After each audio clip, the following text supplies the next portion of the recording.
Was Barry gone? Aw, I know he was sad he'd get to hang. Oh, we got a camera right away. That's fun.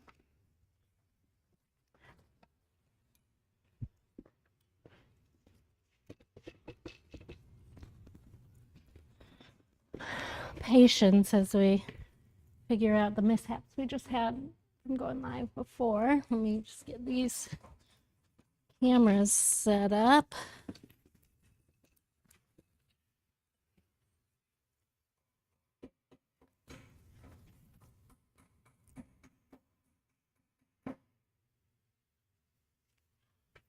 Excellent.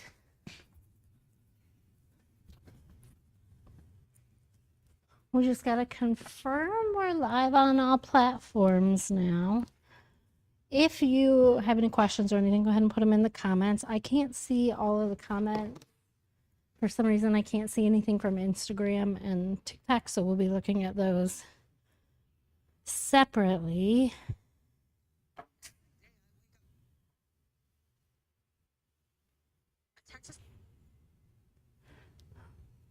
We're good on YouTube?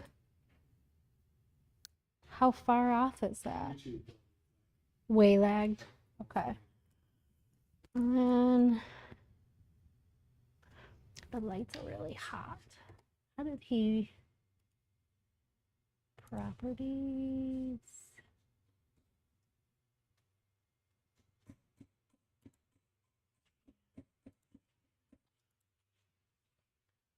We figured it out. Oh, that's better. All right. Now I'm trying to figure out what to do first. Okay, welcome. My name is Kim. I teach upholstery and furniture restoration for a living. Let me see if I can get this just zoomed in. And then cross. No, TV. Move, yeah. And then that camera like is broken, like it doesn't go up and down on its own. It's got a piece of tape on it. I just need it lifted. So like tip it back to you just slightly. That's good. Maybe a little too far.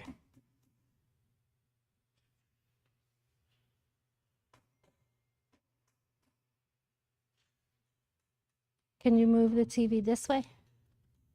Let me try that again. Now this way. Even more.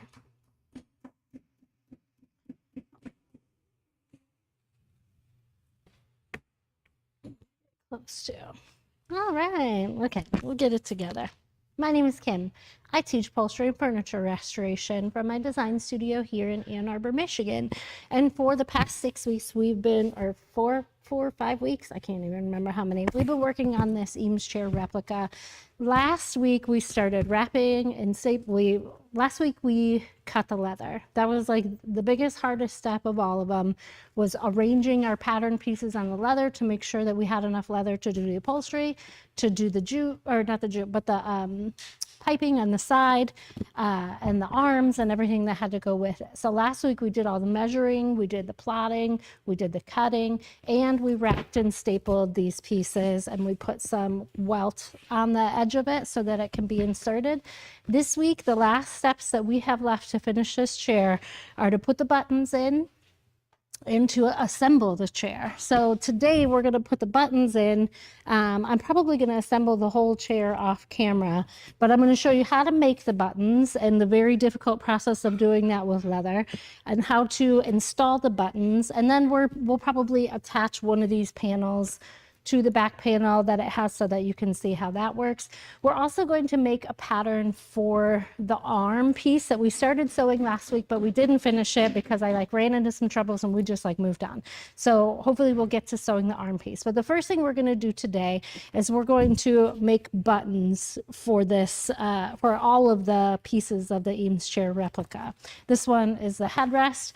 On the back of these, we have holes where you can see the buttons were before. So we're going to do some plotting and measuring, and we're going to do some cutting of the actual buttons, punching of the actual buttons, pressing of the actual buttons, and then installing them on here. So I'm going to go over to the button press now and kind of show you all the moving parts of that. You can hit the overhead on that. There you go. Let me just get this set up real close to where I'm working.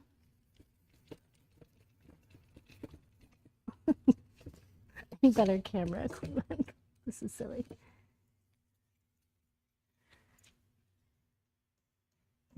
And these are all the tools and doodads that we're going to have to use to do that. So first, you're going to need a button press. This is a handy press. These things are like over 100 years old. I don't know how old this one is. All of the button presses that I have were donated to me, so I was fortunate in that. But they're about $300-400. You can find them used right now because everyone's aging out of the business and closing their business. So get on Facebook Marketplace and see if you can find one for a good price. It is a huge time saver, and it's going to pay for itself in a very short amount of time. Probably the first large deep button tufted project. The other thing that we're going to need is the leather to do our buttons. We need this silicone disc, which is going to be the stopper for the blade die when we cut it. So then there's this die. The size of the buttons that we're using are 3/4 inch buttons, but these are called number 30 buttons. So you can see that there. So these are the button backs and these are the button shells, the fronts of them. You're going to need the button die that presses the actual button. This part is for the button back. This part is for the button front. These are about $300. These are about $200. The buttons themselves are not that expensive. All of these things I carry on my website, so you can purchase for yourself. You're going to need some button twine. This is nylon wax bonded button twine, specifically made for buttons. So the first thing that we're going to want to do is cut our material for the button press. The fact that we're using leather makes it a little bit more difficult because it is very thick. In fact, it's so thick that it makes it difficult to run through the press. This is the result of what the button looks like before we've thinned it out to make it easy to go through the press. And you can see that the metal parts of the button have punched kind of through, and it's dented, it's damaged the surface of that. And that's because the thickness of this leather is kind of too thick to push in there. And this is kind of how you'll know that is true. I'm going to set this piece right on top here. This is kind of how we install the buttons. And I'm going to start off by showing you how to push the button shell on top. And when I do this, this fabric is actually very difficult to press in. And that's telling me right away that that's going to be too thick for me to do my buttons. So the first thing we want to do is prepare our leather to be cut by buttons. And to do that, we have to shave it down because it is too thick. So we have this leather skive or skive. I don't know how it's pronounced. I'm not a leather worker, but when I need it to make buttons, I know how to use it. I've Googled it. And I'm going to show you how to use the one I got right now. I got mine for super cheap off of Amazon. I'm sure there are better, sharper pieces that or tools that you can use. I don't have to do this very often, so we literally bought it for the occasion because that's how long it's been since I've done it, that I couldn't even find the one I had. Essentially what we want to do is shave down the thickness of this leather. This skive has a blade installed into it. It's just a razor blade, and that's going to help us shave it down. I do find that it is shaved down easier when it's like being stretched, so you can clamp it to the table or hold it with your hands. These tools are really, really sharp, and so you'll notice that like as you shave it across, it's taking off like a bit of the leather, almost like a powdery consistency. We don't want to go in too deep because then we're going to just cut a hole straight through the leather. So you can go over this several times. What I found was that I was going over it probably about 3 or 4 times. So this is the easier tool to use. They also have this leather blade that can be used to skive it, like in larger parts. I have not found like a coordinated way to use this properly, because every time I go to push into it hard, it pokes a hole through the leather on the other side because it's so sharp. So this might not be the best tool for like when you're first getting started and learning how to use a leather shiv. I don't know what it's called. Anyway, so we're just going to keep shaving at this until we feel like the leather is about half the thickness of what it is. And that can take a while, especially if it's only taking it off like a little powdery layer at a time. You can push harder to go deeper, but again, you want to be careful not to cut through the leather. And you want to make sure you're doing it evenly and consistently across. I'm kind of going in all directions here. Remember, this is skin, it's not fabric. So it's not going to behave how you think. But I'm just going to keep going over these spots. So I'm getting this ready so that I can fold this and I can cut several layers of buttons out of it. Feel this. Yeah, it's still pretty thick. It just takes it off a little bit at a time, so it's kind of hard to tell until it's almost too late. Okay, that's feeling a little bit better. That's feeling pretty thin. So I'm just going to fold this up because the button press will cut through more layers easier than it will cut through less layers. So I'm going to fold this up so that I can get a few good buttons out of here.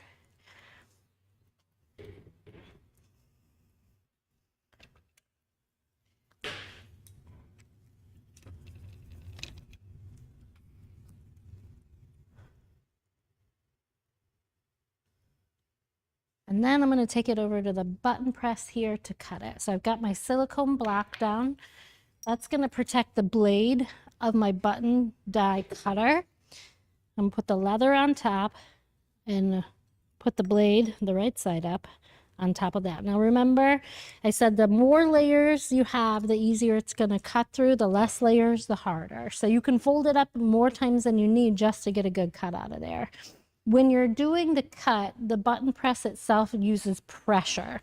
Whereas when you do the button and you're pressing the button press is more like a hammer. So here I'm just going to put a lot of pressure down, cut through there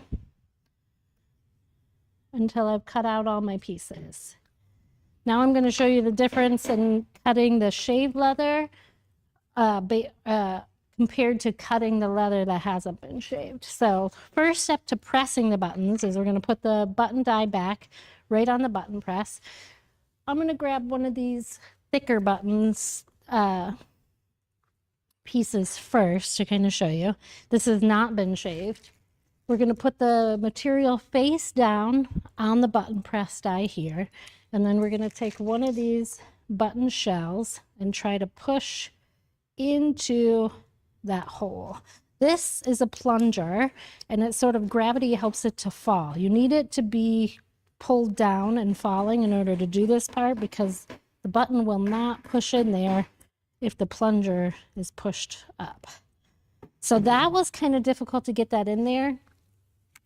And in fact, it's in there kind of crooked. You do want all of this material to pop up on all sides. So I'm just going to use my Sharpie to push it down. And the danger of doing that, and this is why we've shaved it, is that you can actually dent the button by pushing something hard in there. And now I'm going to put this piece right on top of the, oh wait, we forgot to put a button back in there. So this is the part of the die that holds the button back. The button back has the eyelet in it, and that's where we attach the string. Button back's going to go there. This bit that we stuffed with the button front is going to go right on top like a puzzle piece. Now the button press is more like a hammer.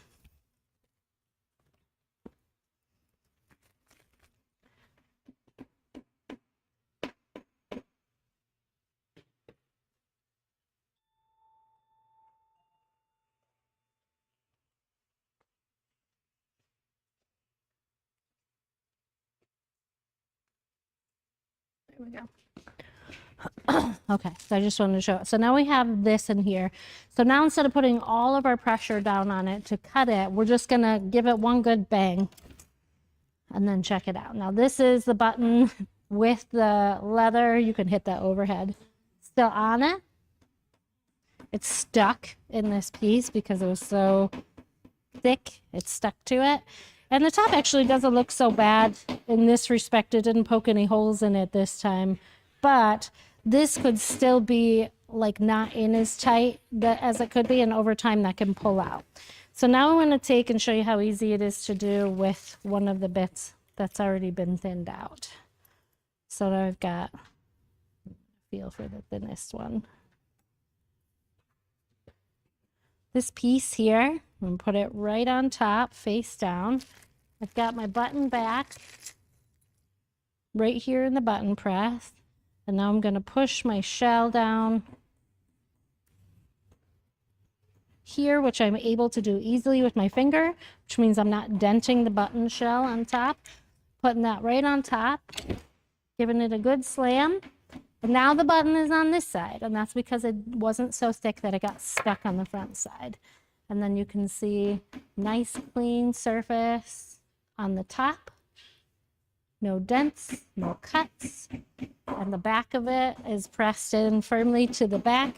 And you can always give it a pull to make sure that it doesn't come apart, because if it comes apart, then it's not going to last very long. So now,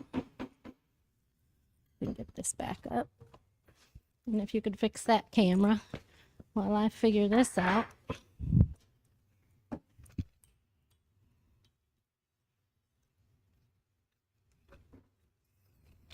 Oh.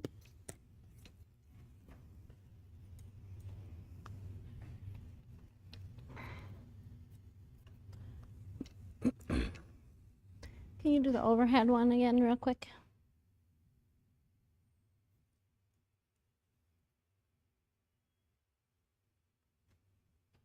Perfect. Now you can do the main shot.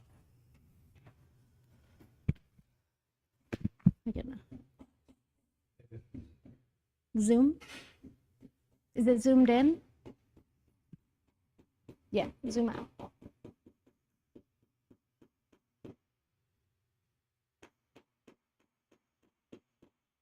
I want to zoomed out.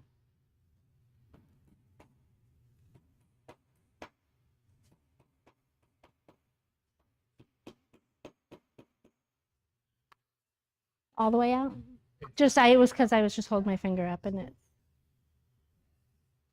no, it must be broken. All right, just go to the overhead one. We'll just use that one. Okay, so now we'll just do it from the overhead because I don't know what's going on with my camera. But, so the next step is to install these buttons into the seat back. And this is leather. I don't have any more of it, so you got to be real careful about what you're doing. You're going to need a big long needle, your buttons, which I think I may have set my buttons over there. Oh, they're right there by that. I already made them all. And then we're going to plot where these buttons are going to go before we poke any holes in anything. So I can't see through this, but I do know that the buttons came through this back bit. One rule of thumb is to find the center of where that hole is, and then we're going to like push our needle down. One thing you want to be careful for is the direction in which your needle is pointing as it goes down, because that's going to be what comes out. Now, instead of using the very pokey bit, I'm going to use the blunt bit because it can poke through the foam, but it's less likely to poke through the leather. On this side, I can start to see where it comes to the leather, and I can feel it with my finger. And I'm just going to make a little dot to where that comes out on the front with some chalk, because it might not come out at the right angle automatically. And I want to make sure before I poke a hole in this leather that the button holes where they're going to go are even and centered. I'm going to do that on the same part on this side. Can we get her in the front room, hammer in those?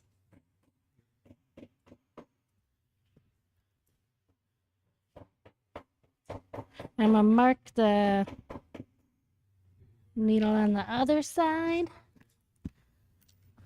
Now, if we were to look right directly at these, already they look very crooked to me. They're going like whoop up that way. So I want to like measure. This one looks most centered. This one looks out of whack.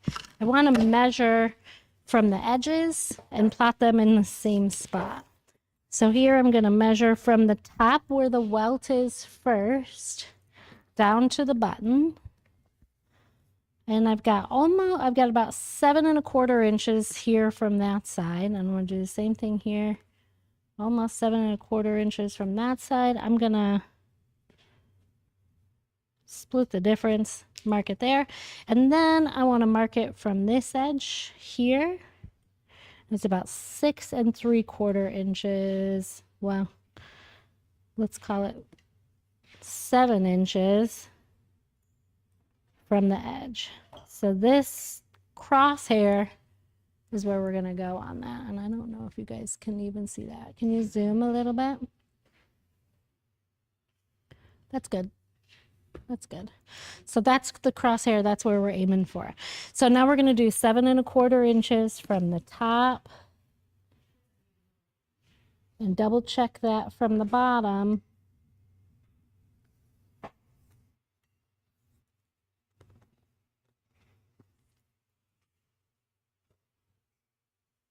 And then 7 inches from the welt on the other side. That's like way off.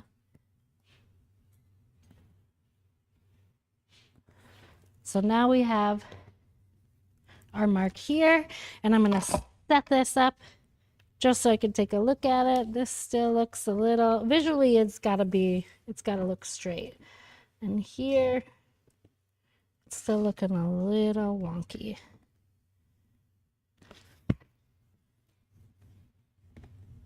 Seven and a quarter. Oh, I'm going to bring it up right to the top of that. Okay, now I feel better about it. Now I can take my needle at my crosshair here. That's good. And I'm going to poke it through and look as it comes out the back, and hopefully it comes right out the middle, right where I was coming out before. That looks great. I'm just going to leave that there while I prepare my button to get put in there. So I'm going to cut a little bit of button twine here. I don't have any scissors. You're going to need more than you think because you got to tie it around both of your hands on the other side. So probably about 18 inches for this particular thickness because it's not like a super thick back. So on some chairs and stuff, you might need a different thickness. So here I'm going to prepare the button by threading the button twine, both open ends through the hole, and then I'm going to pull both those open ends through the loop so it ties a knot right at the button. And then I'm going to put both of these open ends through the needle here. And then I want to make sure that I have plenty of length on the side with the button. I don't need as much length on the side without the button. I'm going to grab this needle and I'm just going to pull it through this side. And that sound that you just heard was this making a permanent hole in the leather that we just put on there, which is what happens when you put buttons through it, but there's no turning back now. If we did it wrong, we will be replacing the leather. But I'm feeling pretty confident about it.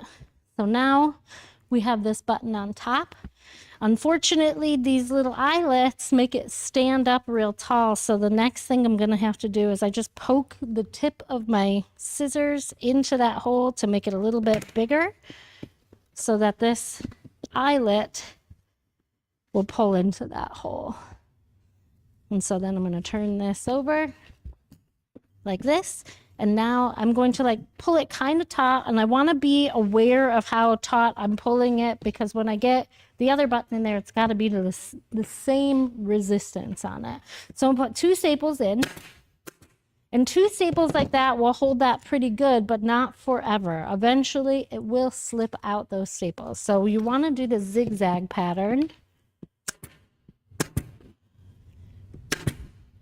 And that's going to prevent these from falling out over time. So I'm just going to trim off the excess, and now we can do the other button. That looks pretty good on that side. I got chalk on this side because get me like a little damp rag. My chalk bin exploded here, so we want to get that cleaned up. So now we can go into this other buttonhole right at the crosshair. It's going to come out the back, and we want it to come out the center from where we started. That looks good. Got that started. Get another button ready. That was one of the duds. Thank you, my love. Thread the button first.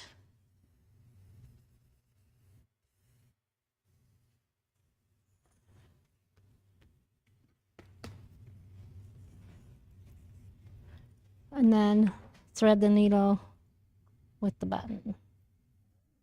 So pull that through.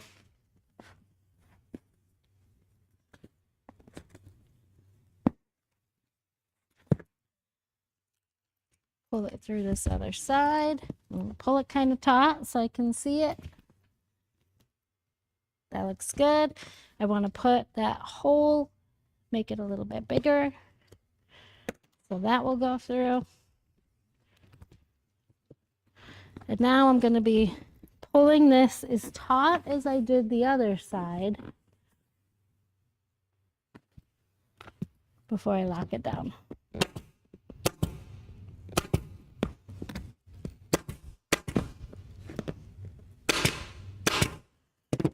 And then trim it off. There's still, where's that rag? I got chalk on this guy. Let's clean that off. Ooh, okay. That's our buttons. That's looking pretty good. So the next step is doing these arms. We've already cut, go grab it.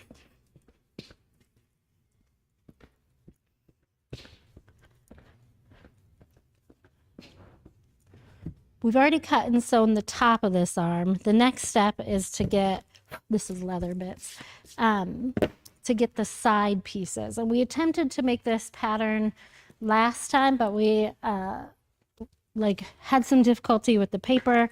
I thought about it. The previous pattern to this was just a rectangle of fabric.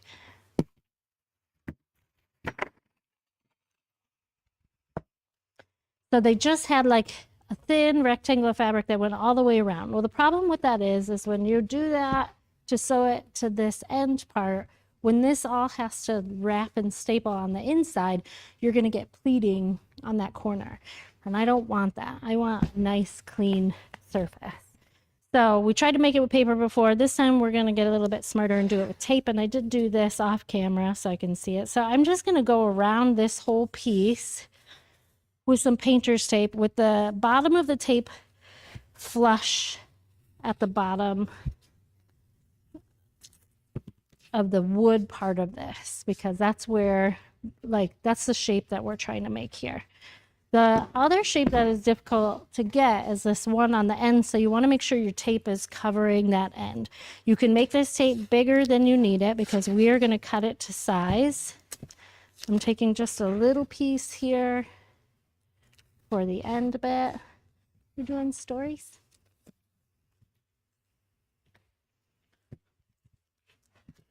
And then we're going to put some more here. This is going to get covered by fabric too, but we're going to use this depth as a way to measure how thick we make this. So we're just going to leave that there for now. We don't need to do the tape there because we are just going to extend the length of the whole thing as long as we need it. But we want it to be right at the end for right now because that's the exact shape that we're trying to get. So we got it pulled down to here. Take another piece.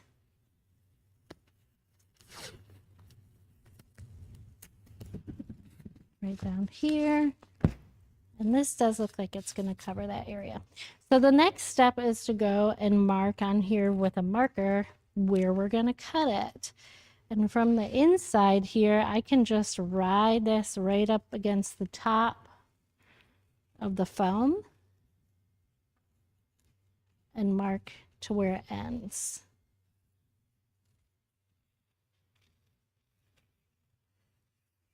I'd like to cut this in one piece if we're able, and if we have the material coverage, we'll be able to do it, but the shape of this is going to be much different once it comes off of here. It's going to cover a much larger space, and so we have to see if that gels with how much leather we have left. We may be piecing this together in two separate pieces. A little difficult to see. Okay, now I am going to cut this open at one end of it, and that's where we will seam it together in the back so it comes together full circle. So I'm gonna cut that first, and then I'm gonna open this up, take the whole thing off, and lay this out so you can kind of see what shape that it makes. And as you can tell, this is a big L shape. And if you're looking at the black lines, like it's rounded in this area and where it comes together up here. So I'm just going to trim around the lines that we made. So we have our starting template. And when you go to put this out on your fabric, you're going to have to clean up the lines if they look wobbly. I'll show you what I mean by that when we get there. But for now, I'm just going to trim this. And I did do a test run of this before we went live. So I do know that I have enough fabric to do this in one piece for each arm. But if you end up needing to, you can cut it in half here too, and then just piece those together. But of course, you'll have to account for your seam allowance. Okay. And I would also expect that this like thickness here would be consistent. So it's not going to be like 2 inches here and 1 inch over here. It's going to be the same thickness because the foam that we used is the same thickness.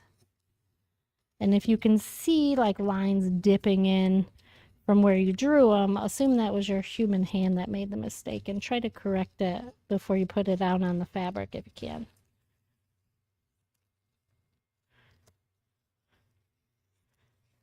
Okay, so now I have the whole piece cut, and when sewn together, this should fit on the side. But of course, we have to add our seam allowance first. So I need a piece big enough that it can go like this on it. So I found 2 pieces of scrap, and this is literally all I have left of my leather that just so happened to go in those directions because I cut bigger square pieces out of them. So now I just I'm putting this face down so I can see it. And when I make my second template or second pattern, I'm actually going to cut that from the one I make here. So the part that was at the top is the part where we drew the line. So I'm just going to mark a T here so that I know. I'm going to do that on both sides. Because from the top, I only need to add a 1/2 inch because that's the seam allowance. From the bottom, I need to add 2 inches because that's how much I'm going to need to pull it down. So this is going to go face down on this leather. And I'm just going to arrange it on here to make sure that I have enough to do a 1/2 inch here at the top and 2 inches here at the bottom. So I'm moving it around the way I need it. And then I'm going to put some weights down on the pattern to hold it down to cut it.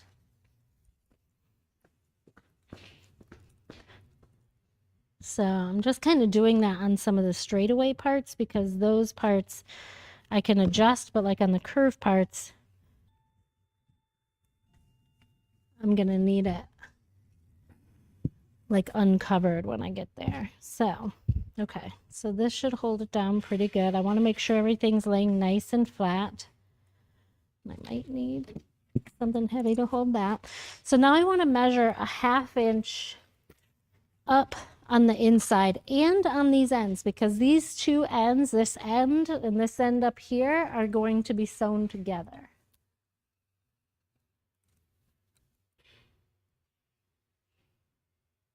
So I'm just going to go through. I do have a seam puck. The seam puck doesn't work for this step because the tape itself is not like thick enough for the seam puck to ride against, but I will show you how it's used if ever a chance you get it. So the seam puck is a tool that we have in our shop that works awesome because we can add a seam allowance based on where we pull it from the middle. So this little center part is where you put your pen. If you've ever used a bobbin to create a seam allowance, this is the same concept. I'm pulling it out at a 1/2 inch because I need a 1/2 inch up at the top. So I can follow this tape. The thing is like my human hands make a squiggly line, and this isn't hard enough to roll this against and get a nice consistent line. So for this application, the seam puck doesn't really work well for me. But if this were a piece of leather or cardboard here, it would. So I'm just going to come through here and make a 1/2 inch line. Oh gosh.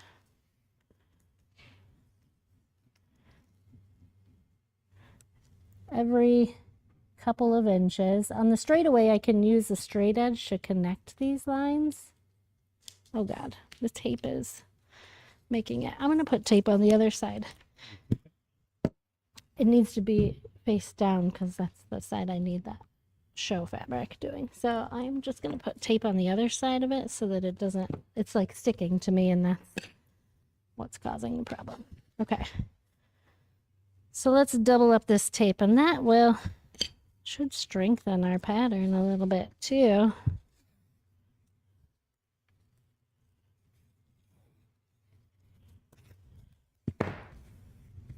And then we'll have to trim off any extra bits because our pattern is pretty specific.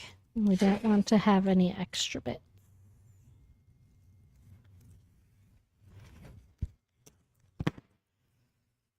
So I'm going to flip it over.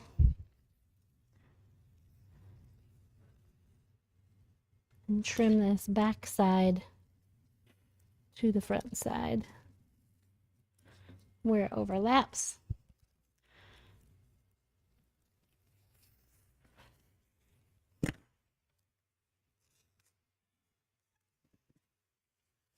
Same thing down here.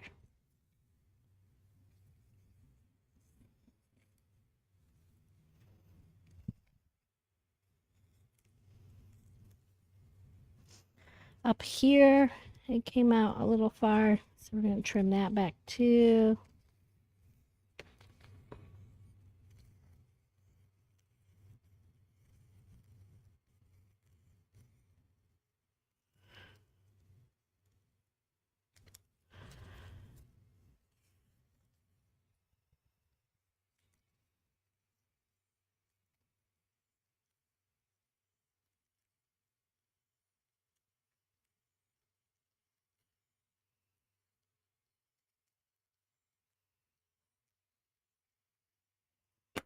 Okay. So now we can go back to tracing it.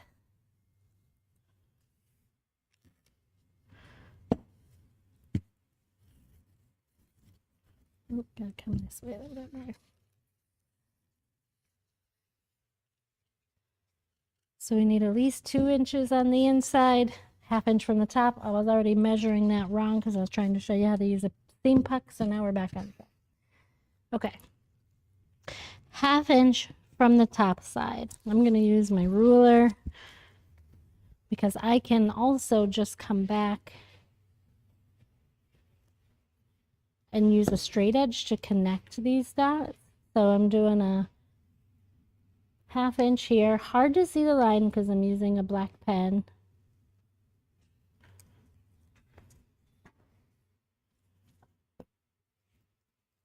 From there, 2 inches on this side.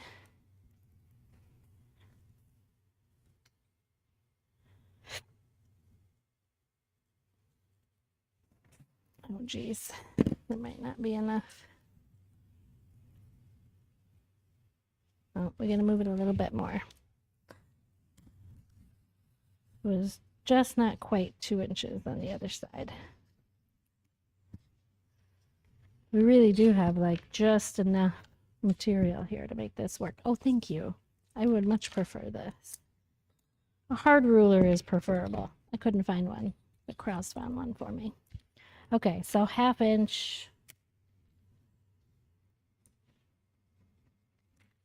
All the way around. And I don't have to do them like super close to each other because I have a straight edge that I can use to connect these dots like this.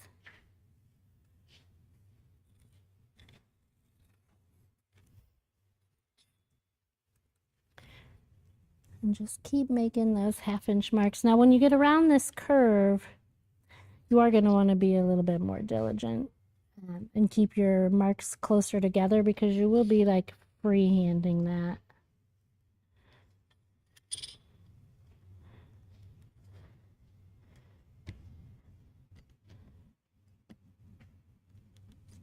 Okay, so here I can freehand the curvy bit and then start connecting the straight points. Oop. We need to get around this curvy bit a little bit more.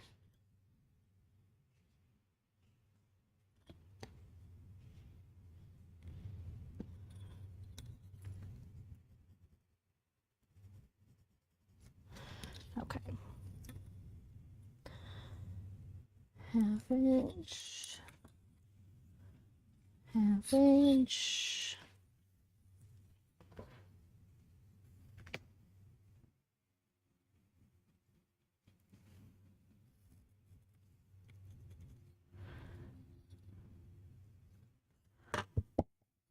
Probably even take it as far as we can till it starts to go curved again on this side.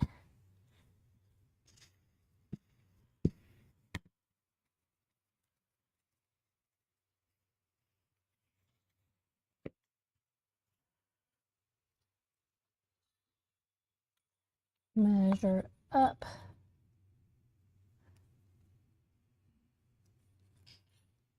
On this curved side, keeping my measurements close together.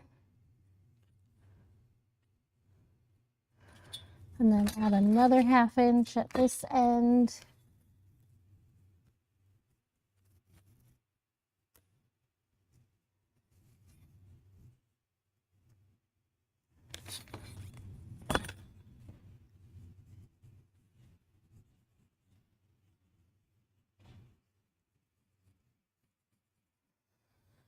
And then 2 whole inches from the bottom.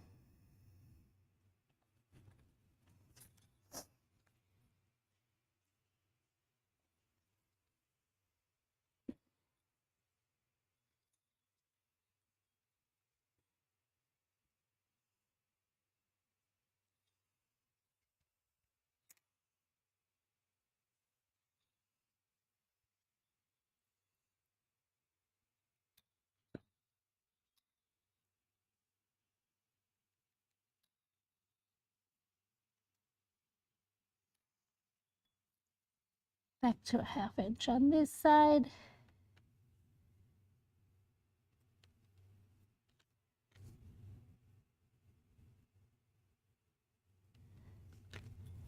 Okay. Now I'm just going through and connecting all those dots.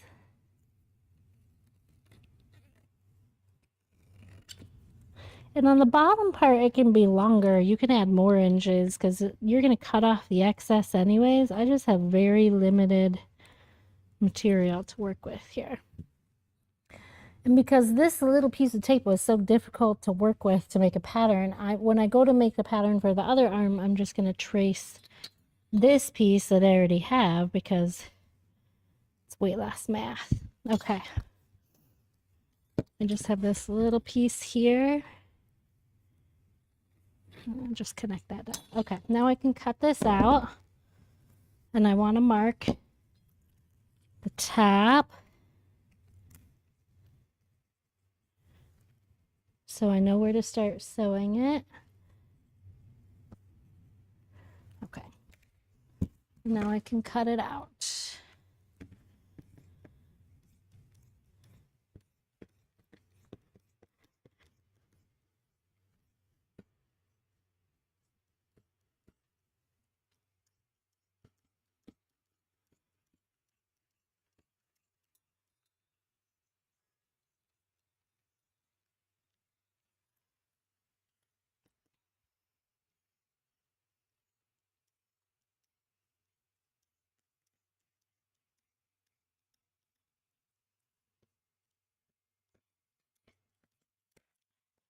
There we go.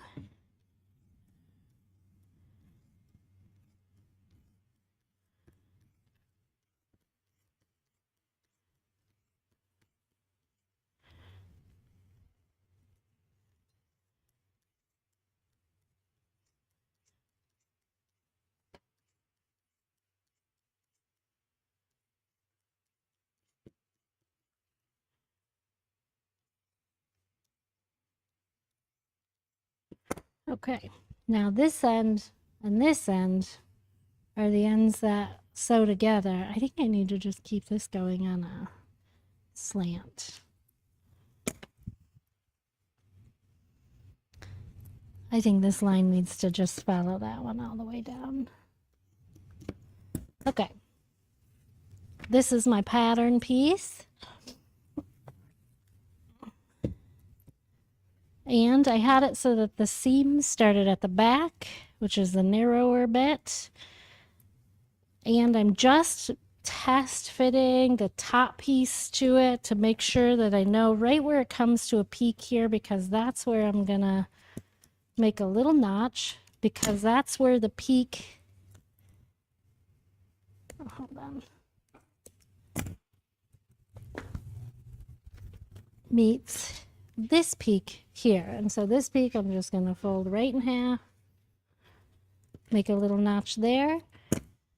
And now I'm ready to take this to the sewing machine and sew it. But first I want to trace this before we get there, because I do not want to go through that again. Cross, can you hand me that piece of fabric there? So I did find 2 pieces of leather that were kind of that same shape. Hopefully we'll be able to get it out of here.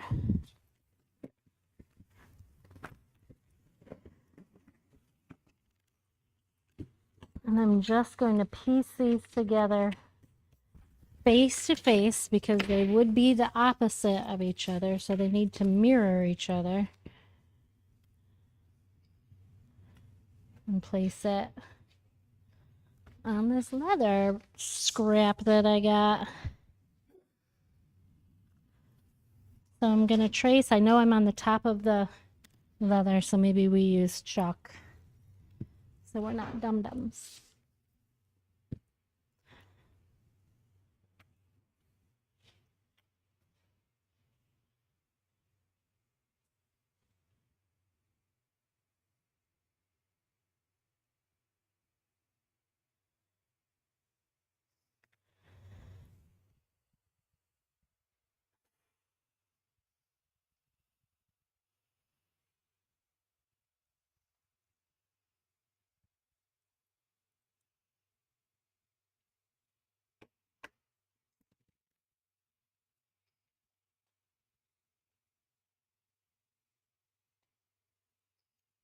Okay.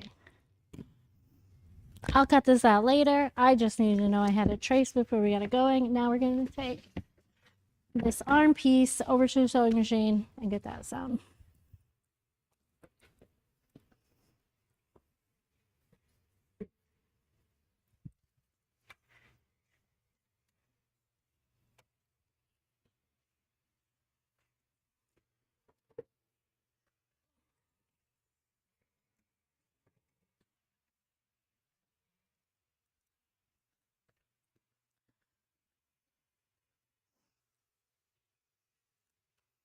I think it's gonna have to come from here because you can't, like, this lamp is all in the way.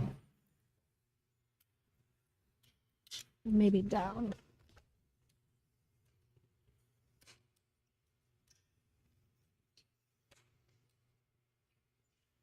Yeah. It can come up from the middle though a little bit. So it's like a little more. There you go. Perfect. Down just a little bit.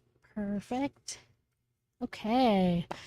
So the first thing we got to do is sew these two ends together so that it makes a continuous loop. And we're flushing that up to the top because we know the top has to be sewn to this.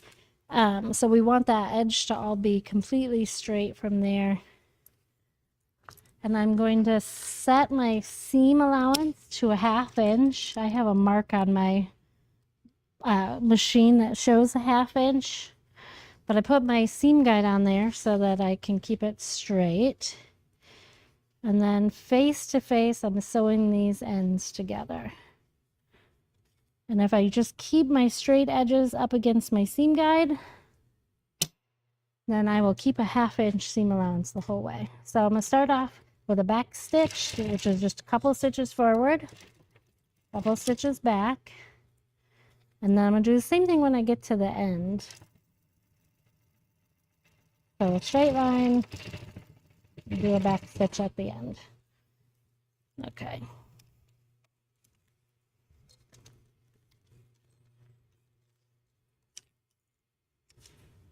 Now I've got to sew this whole piece to this arm piece.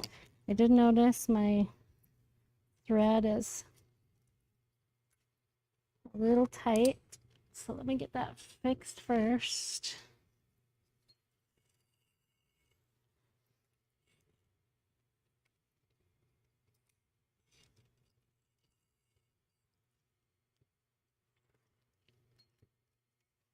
Rethread my machine.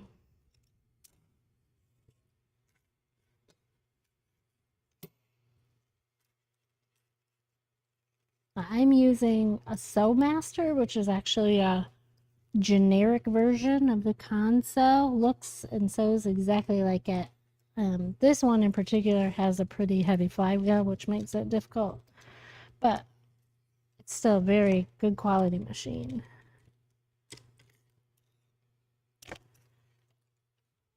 Okay, so now I'm going to line up those notches. That notch we made at the peak lined up with the notch that we made where this lines up at the peak, and those are going to go together face to face. Now, if you were nervous about whether or not this is going to work, because a lot of people like to use pins and clips, you can pin it and clip it together first. Because your material moves at 2 different speeds under the machine, because a walking foot will it'll slip a little bit more on the top than it does the bottom, because the bottom is gripped by the feed dog. So because of that, we always sew from the center out till we get towards the end, and then we come back from the center and go out towards that end so that it evenly spreads that the top, which is essentially, this is like a box cushion. It spreads the top part out evenly. If we were to start in one spot and work our way into a circle, this is going to twist while it sews, and it's not going to be lined up in the same spot. So we're going to go from the center out, and I apply this when I do regular box cushions too. Same concept.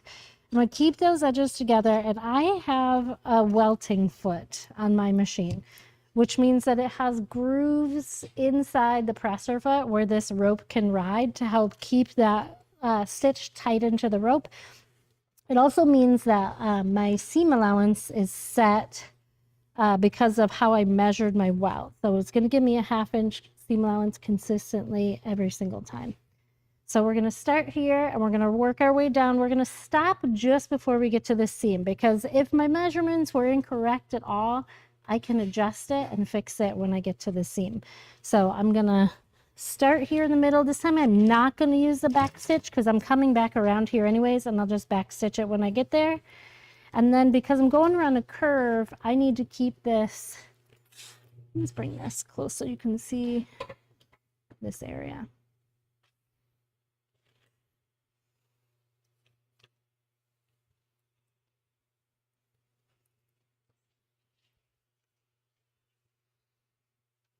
So I need to keep these edges all together. And when it's on a curve, you have to do this a little bit at a time. So I'm just going a couple of stitches at a time and then moving it into place.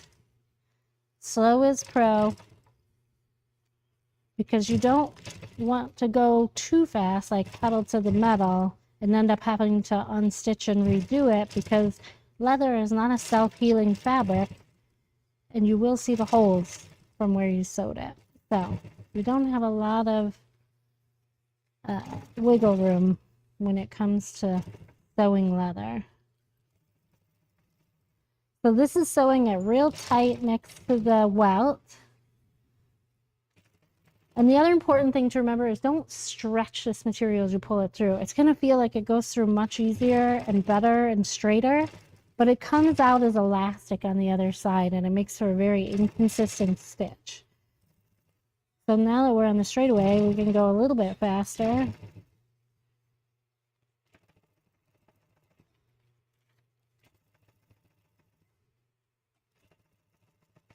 I'm going to get this all the way down. I'm going to stop just before I get to the seam.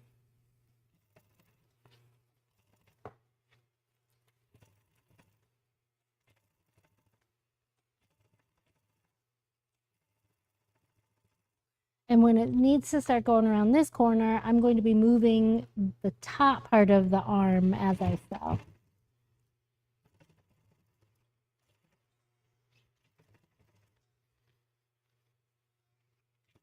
This is looking like it's probably going to be a little bit bigger than I need it, but that's actually perfect because that's something I can fix. I cannot fix if it's smaller. I'll have to recut it. So I stopped here. I've got just a couple inches before the seam. I'm going to take this out. I'm going to go back to the middle, and in order to do that, I have to flip this over. So now I'm sewing it from the other side. Sometimes that can be confusing. I'm going to start back a little bit further than I started last time. Drop my presser foot. I can see my stitch, so I want to make sure my needle is landing on that stitch. I am going to do a little bit of a back stitch here, and then just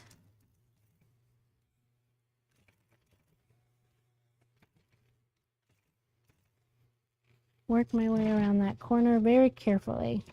Now I can see the stitch that sewed the welt in from this top side, so that makes it easier for you to make sure you're like in the right spot. But you also want to like sew it a little bit tighter than that stitch so that you can't see that stitch on the other side.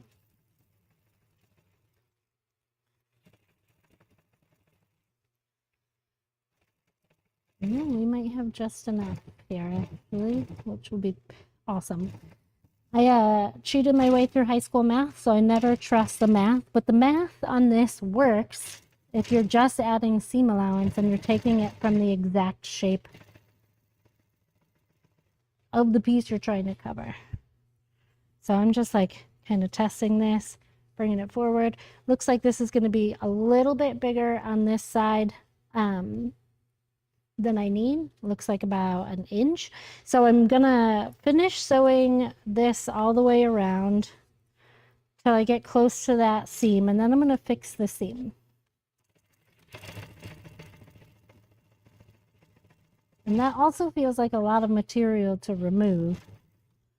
So before I remove any, I want to like put it on the arm and make sure that I'm not removing more than I need.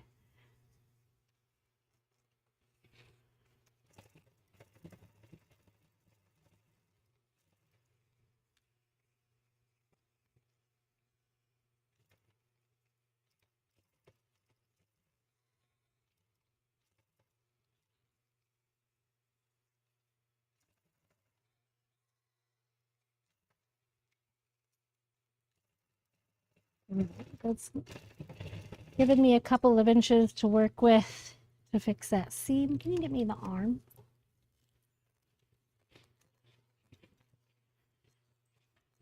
Next step is I'm going to dry fit this to the arm to make sure that this, like getting rid of this, is going to still be enough. Turn this inside out. And this is how it looks on the top. It's so pretty.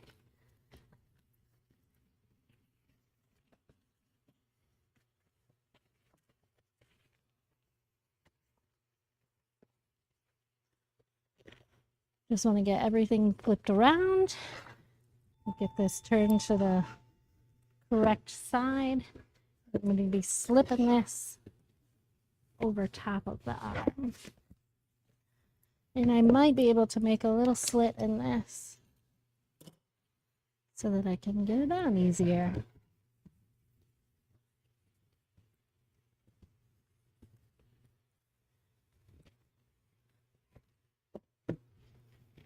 Front fits good.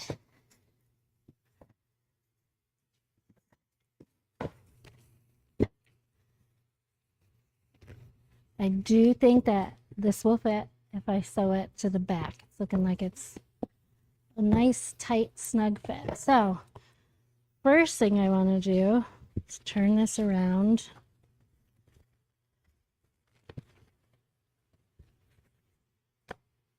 And unstitch the seam that I have in there. Because we need to work with each side independently. There's only one? Nice.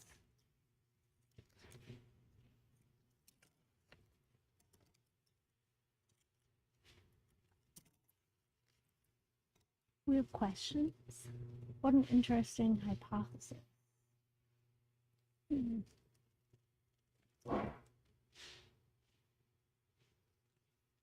Someone said the place looks awesome. It is awesome. It's very cool. And you can come here and learn through classes or weekend retreats. We got a camp coming up this weekend. Actually, we do have one spot left. If you were interested. These are going to come together in the back, but I just need like a 1/2 inch on either side. So I'm going to push them together. This one is marked pretty good at the seam. And I'm just going to make a snip at the length that I need to cut that at.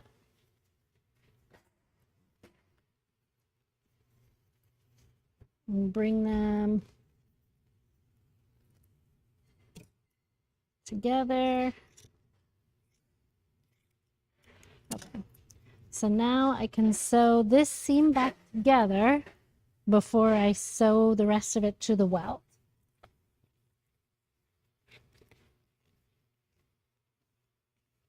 And I'm going to go just a little tighter into where I sewed before because that stitch is still visible in the leather on this side.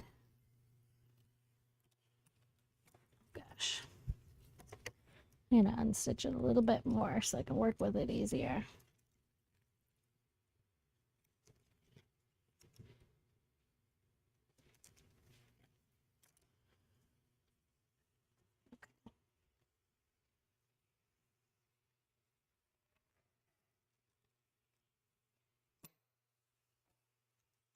Start off with the back stitch.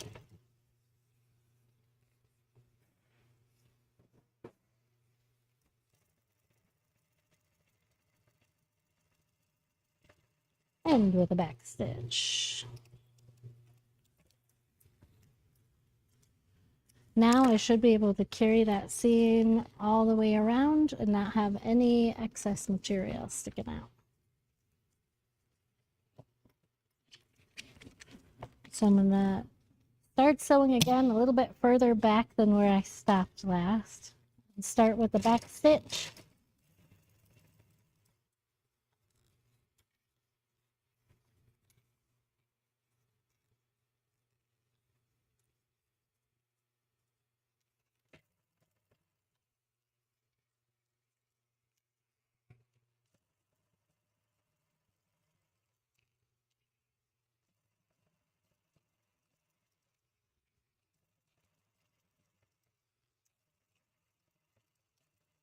End with a back stitch. Now we can turn it inside out and see how we did.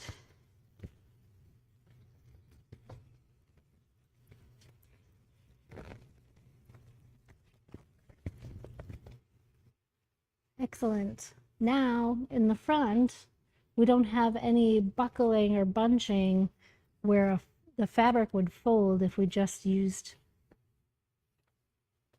a piece of rectangular fabric. So now we can take this back to the table and start to get it stapled on.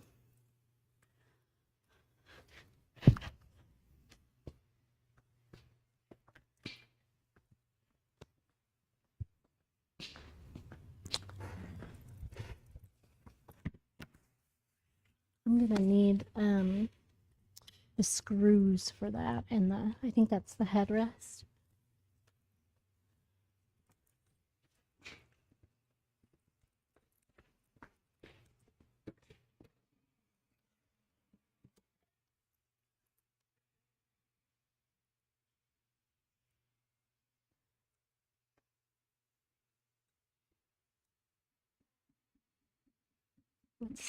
Streamboo.com. Okay, now I'm ready to start popping this on. So we'll start at the front and stretch this across the surface.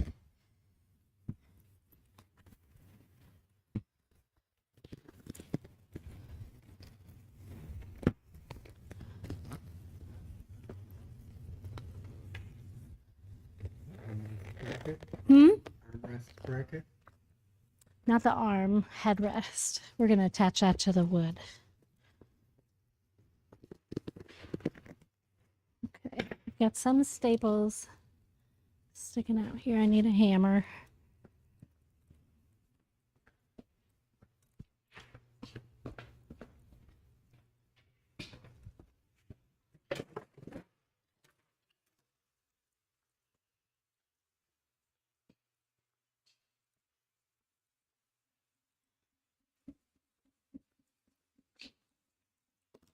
Okay. So there's some staples sticking on the side. It was on that side. It was this one. And those can really be a killer if you don't take care of them. Just like any other bit of material, I want to start off attaching this by attaching it at the center in the front, then the back, then the side, then the side. First thing I want to try and do though is get the seam pulled down the side, because you can see the seam bunched on top if you're not careful. But if I start putting staples in, I'm never going to be able to get up to that seam. So I need to work on that before I start locking it down.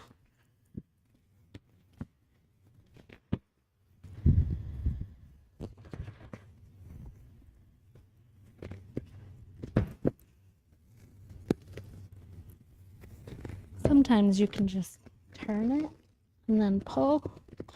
Other times you're going to get your whole hand up there.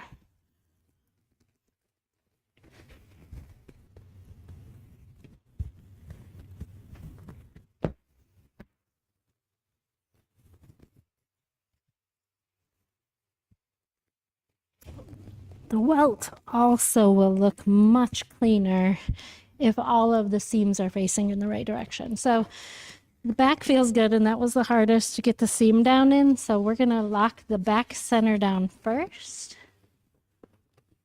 Get that seam pulled all the way. So I'm looking for the edge of the welt to be like right at the edge of where the wood is. And I'm just going to drop a temporary staple. First, a temporary staple is, instead of putting this flat down, you tip it to the side a little bit, leaves a little bit of a gap under the staple so you can get your tool under there and remove it if you need to. So I got the back locked down. That was looking good. Now I want to do the same thing to the front. Make sure I get the seam pulled down all the way across.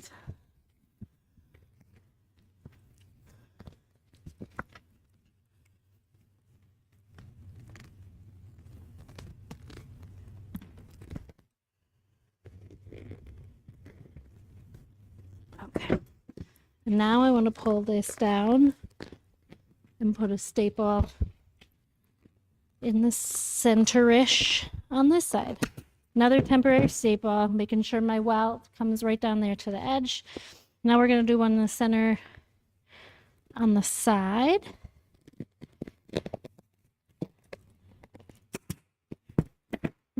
That wasn't in enough. And then same thing from the center on the other side.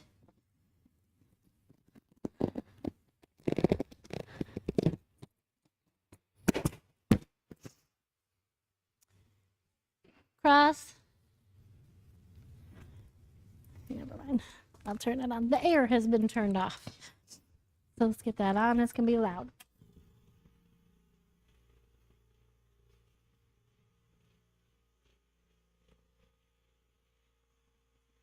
So now that I've got center, center, center, center, I want to do corner, corner, corner, corner. That stretches everything out and wide so that this is pulled evenly across before I start littering it with staples.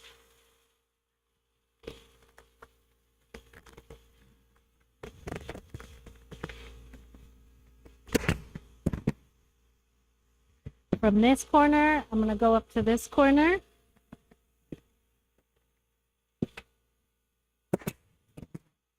Now this corner to this corner.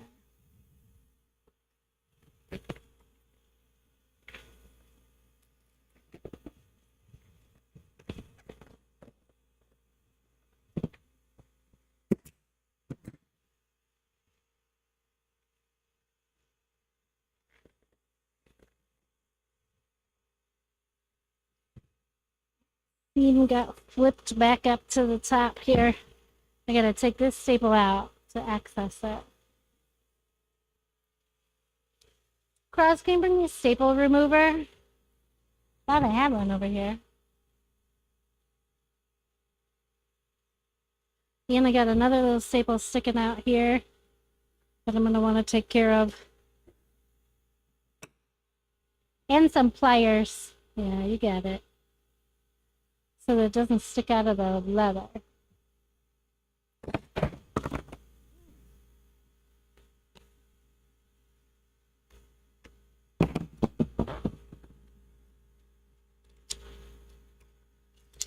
Cross, can you give me some needle nose pliers? I can't hold these in my hand.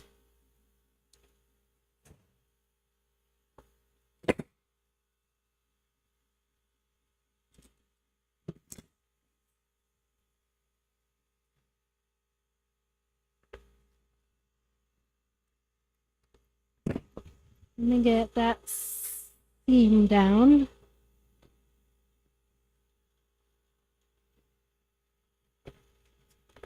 Yep. Now we can take care of this corner. Oh, we got one more staple in there.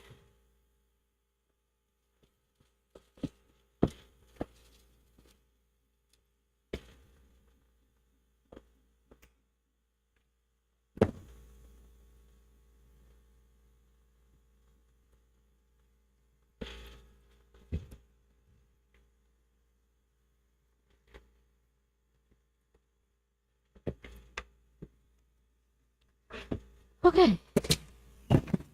That is looking very good. That's like 6, 8 staples in there so far to hold it, and it looks professionally upholstered. So now you just work your way from the middle out and finish, and make sure that when you're pulling it, that it's the same distance from the welt to the edge of the wood as you go all the way around. And because we've got it locked in on all sides, we can make sure we're not robbing anything from the other side. There's another staple. Jeez, a Pete.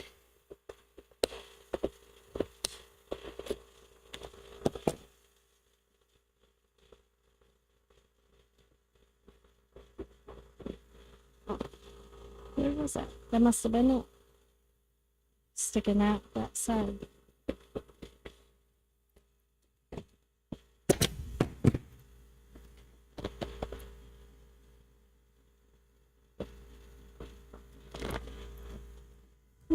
You could see that there, right? What is that?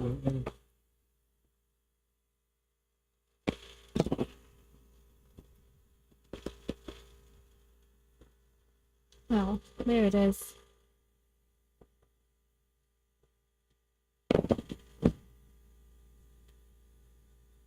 I can't see it.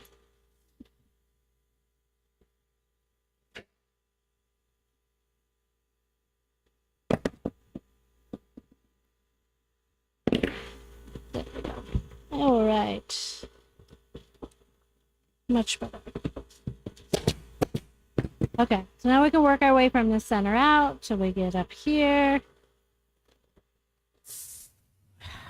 There's just staples everywhere.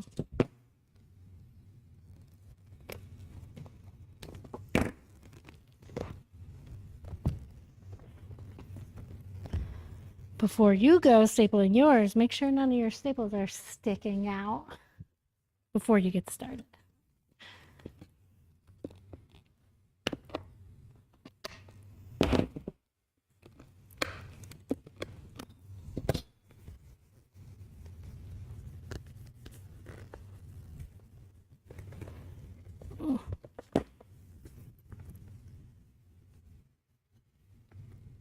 I can't feel them without the leather pulled down. Okay, there's one.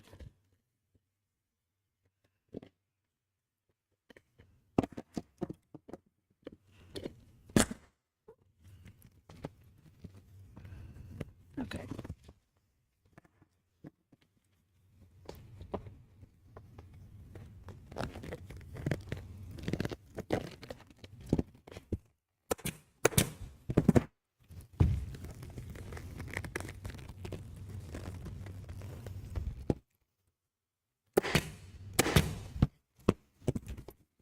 Around this corner, we want to avoid this wrinkle 1 appearing up here on the top, but also overlapping itself too much on the bottom.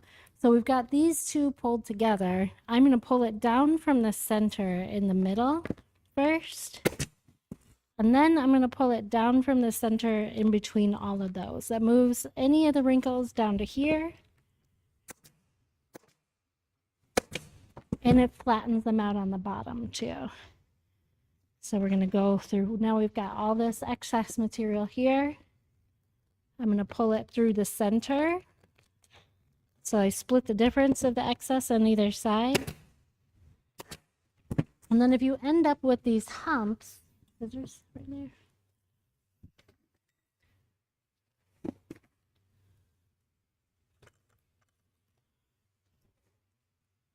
You can cut up the hump so that it can lay down flat on itself. So there's that one. I'm going to cut up this hump, and then that will lay down flat on itself. This has to set flat on the surface it's being attached to. So we want to make sure that we're not bulking up all of our layers under here. And then we're just going to remove the excess material when we're done. You'll also notice I'm putting all my staples at an angle. I know it looks kind of messy in here. It doesn't matter which angle, as long as it's at an angle, because it covers more surface area that way and helps to flatten that area out.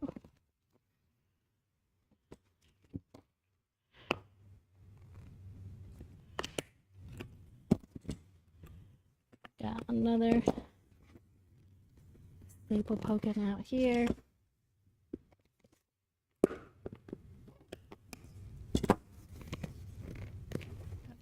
I'm just going to work my way from the center out this way.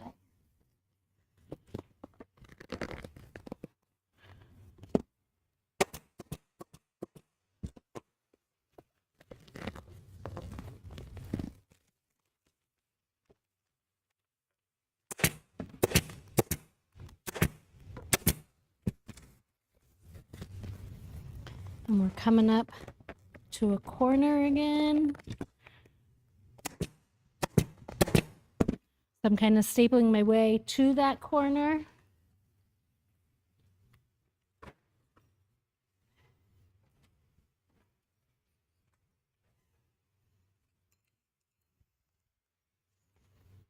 To this corner, starting with this straight side. And now we need to make sure we get this so that there's no wrinkles on the top half here. So I'm pulling down from the top center of that hump and splitting the difference so that the excess material is about the same on both sides.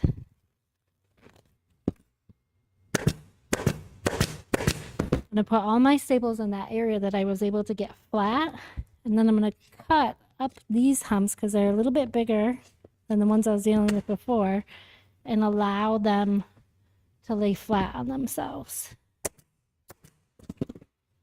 Same thing here. So we've got the first half done, and now we just look at that. It's really good. And now we're just going to go around and do the second half from the center out.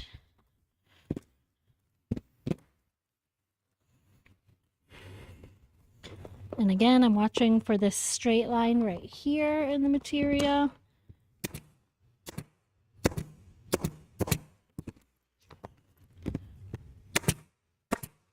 Staples. 3/8. I think there's some on that box right there. Cross. Oh, we got a whole box of 3/8.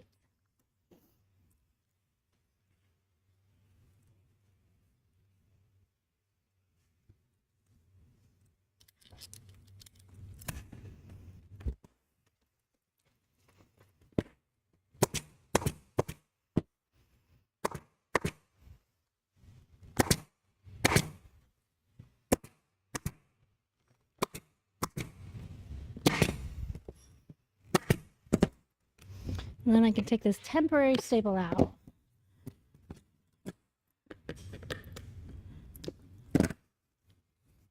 Okay, that side done. Working my way from the back.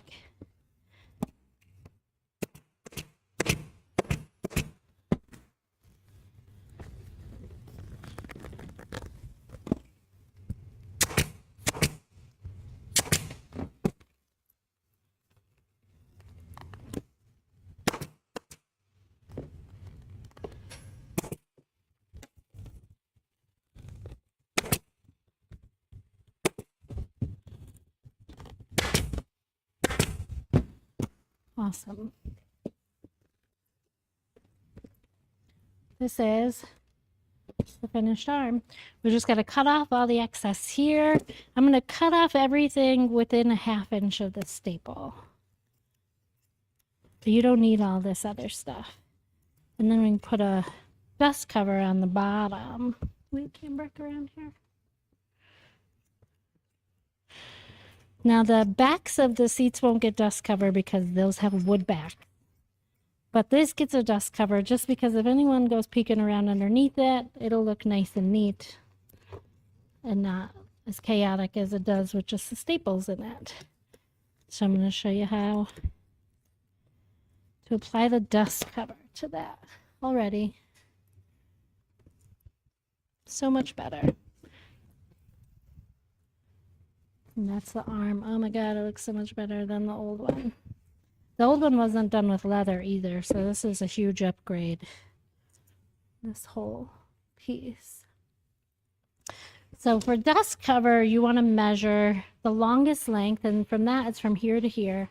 Add 2 inches, and then you're going to measure the widest width, which is actually right up here, and add 2 inches to that. The rest of it's going to like fold inside. You're going to remove excess material.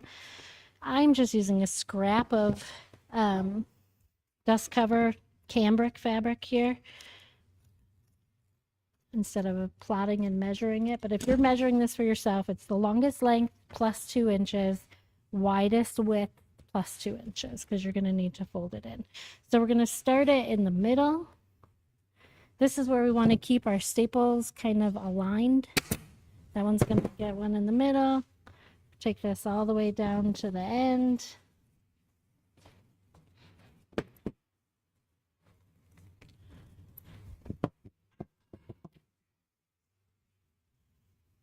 I sort of just like roll it in and then roll it out to where I need it. It's right about there. Now we're going to want to pay real close attention to where the holes are for attachment here, which are here and here, so we can mark those. And I usually do that by putting a staple around them and make sure that goes down into the center. I'm going to put a staple on either side. That way I know where to go looking for it when I'm ready. This is still a lot of extra material on this side, so I'm actually going to trim it into place and just give myself like an inch or so. Fold it in this way. Remember, I do center, center.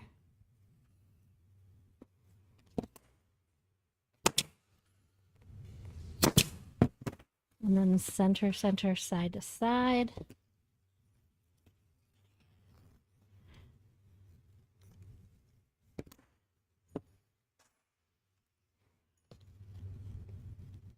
And that fold should just sort of conform to the line, the edge of that wood.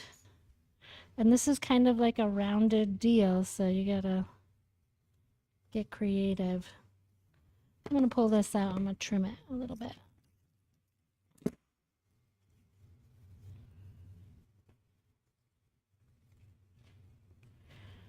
I'm gonna start with this so that I can nail that curve. And then just unroll it to where I need the edge of that cambric to land, which is good. And remember, we're just covering up the work. It doesn't like have to be perfect, but it needs to like disappear under the furniture. No one's ever going to see underneath this arm because it's under, but if they do, you want it to look nice and neat. I'm going to come right across and do this corner.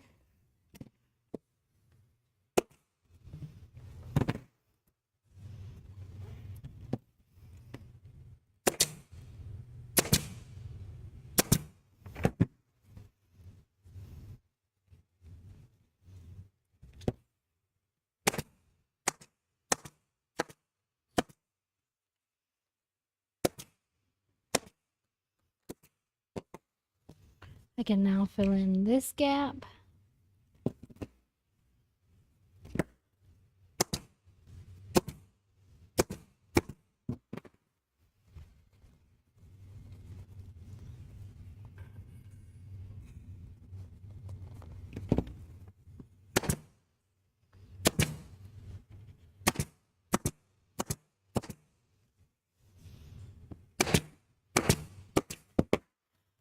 And that's it. I will film myself assembling the whole entire chair, but today I'm just going to show you how to assemble the headrest to the other panel because there's just 4 panels that look exactly the same. We don't need to go over that whole deal. Before I bring another panel over here, I want to clear off the surface. I was pulling staples before, so I want to get those cleaned off so that the staples don't scratch the surface of the piece I'm about to work with. And my husband brought me some foam to ensure that I don't. Lower back? This is the lower back. Oh yeah, that makes sense because of the shape. So this is the piece. No, I think this fit the headrest. It says headrest on it too. One of them say headrest on it.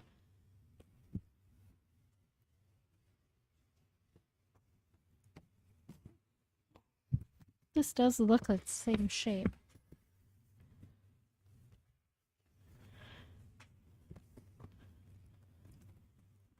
Oh, this could be it. Yeah, because it fits. This fits. Oh. So the goal is to get this welt to set nice and close in there. It's looking good. How many screws do we have on here? 4? Okay. And I do have holes on here marked. And so we're going to assume that's where it wants us to put them. And we're going to start off by putting those screws in here. I think this can go up higher so we can see more stuff. Is it zoomed? Maybe it can zoom out a little bit.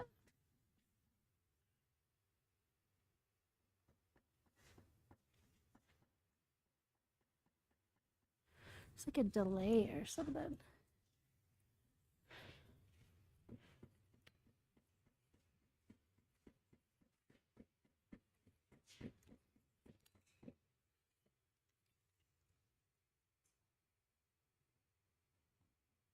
Okay, we got the foam out so we don't scratch the wood. I'm gonna put the screws in first. Not all the way down because I just want to be able to see the tips of them so that I can align them with the holes.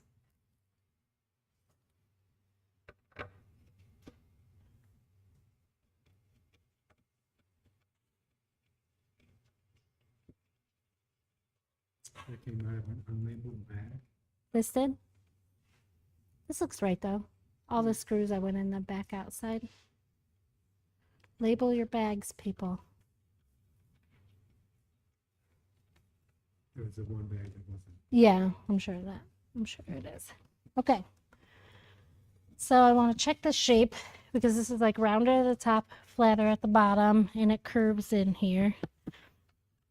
And I want to see if I can line up the holes.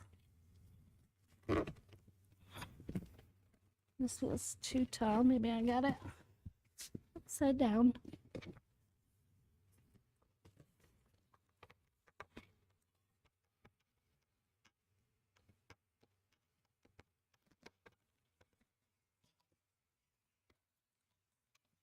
I don't know if you can even see it.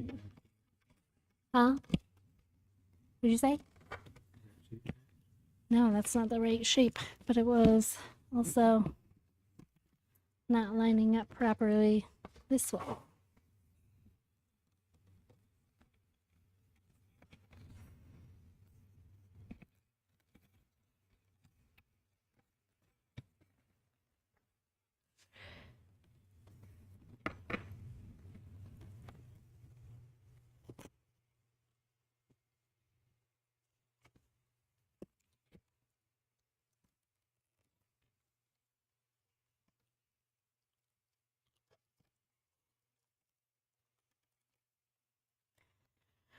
Okay, that's working a little better.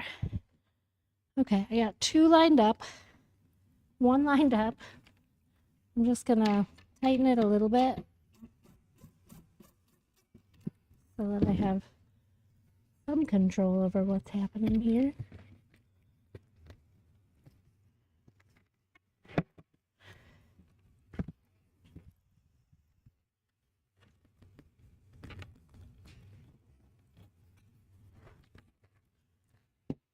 One here at the top.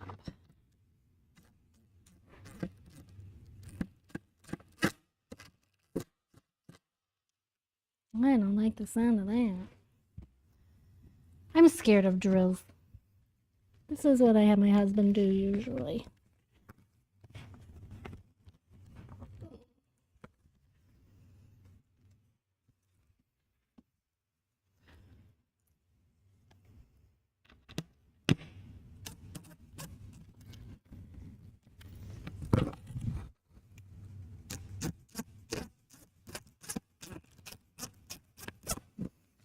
Bringing the welt real tight to the frame.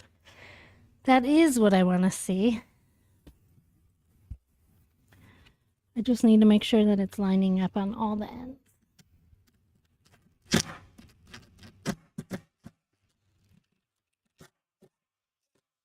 One thing I don't want to do is crank it so hard that it breaks the wood.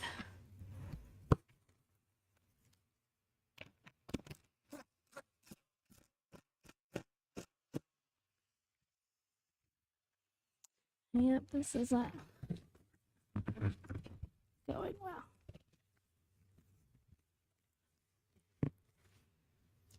It's also pulling away from the sides a little bit, which could mean that this fabric is on too tight.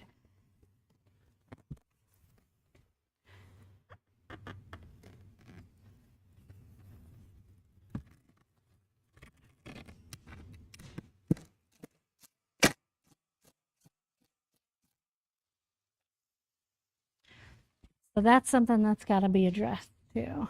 We might need to loosen up the fabric. Is that, would you say that too? If it's pulling up from the sides here? It is lining, the welt is lining up properly. These aren't going in as tight as they need on the side.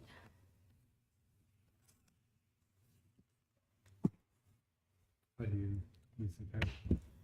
To unstable it. It's just like, because the substrate is so flexible, the tightness of it is like pulling it in. And I don't know how else to get these down because I can't screw anything into it. Good job. Can I? Through the wood? No, you can't. So I think it's just too tight. So when you're attaching these and you're seeing a gap through here, it could be because you pulled this too tight and now it won't set back in there. So I will have to unupholster the outside edges and see if I can get that to lay down, or see if maybe we can stretch it out, get it to go in. Either way, it is not a problem that is going to be solved here on this live, because we got 20 minutes left and I'm not going to take all this apart and redo it in front of you guys, but I will film the putting together process so you guys can see that too. Flip that around.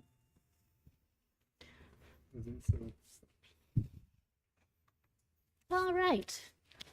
That's it for me. So all we have left to do is to screw all these pieces together. I'm going to film that and then show you guys that process later on.